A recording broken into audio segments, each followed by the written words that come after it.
So you got this woman, she's in a small SUV, and it's just her and her two daughters.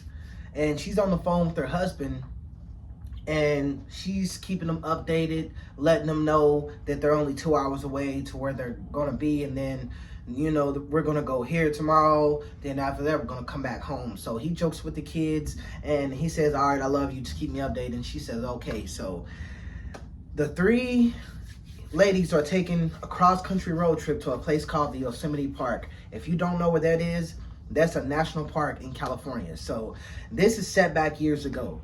So they finally end up making it a few hours later, and they're in the park, you know, taking hikes, taking pictures on the tree lines, and, you know, they're at the lake, you know, just having a good time.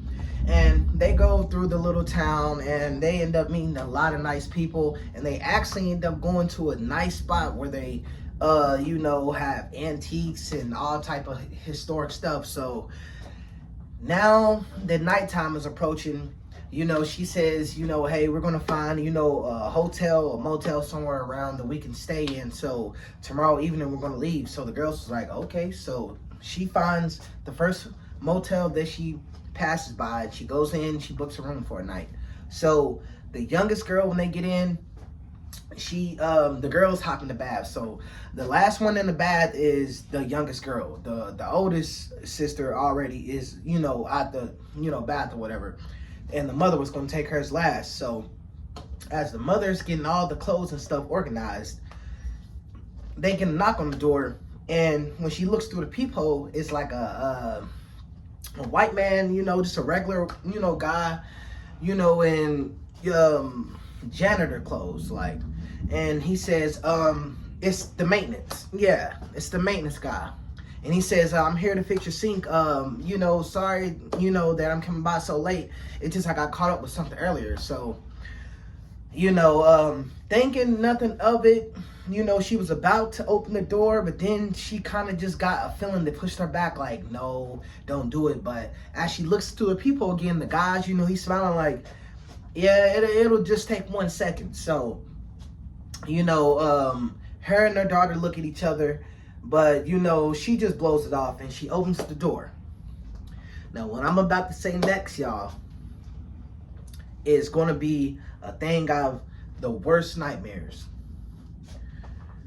So, when he opens the door, he goes in, he sets his box down, and he goes in the kitchen, and just as he's about to open the cabinet up to fix the sink, he pulls the gun out, and his whole demeanor changes.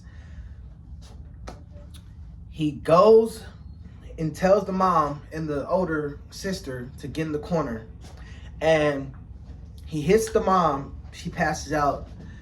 He beats the younger girl, strangle her, kill her, and he shoots the mom.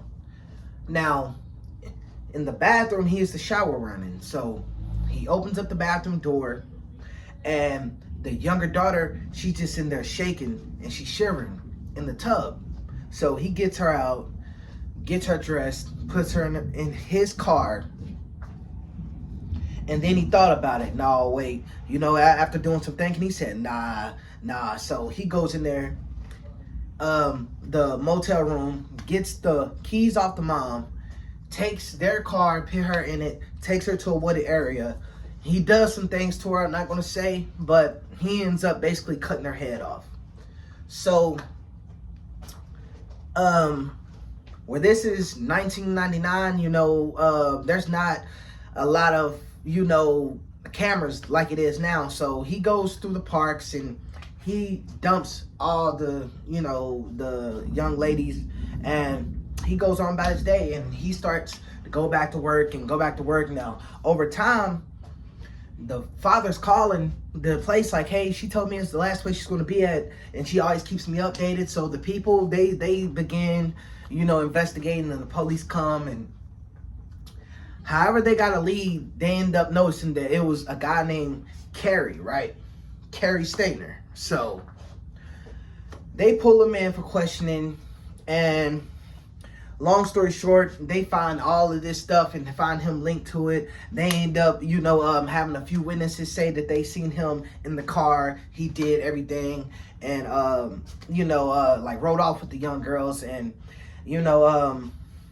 after some interrogating, he ended up basically confessing. He ended up saying that these ain't the only people that he killed. He killed a few other families in the past too that they just haven't found out about. So he ends up getting arrested. And if y'all want to go look this up, go look up the Yosemite serial killer, and you'll see his name's Cary Stayner. So, yeah, if y'all like these stories, man, like, comment, subscribe, man. Peace.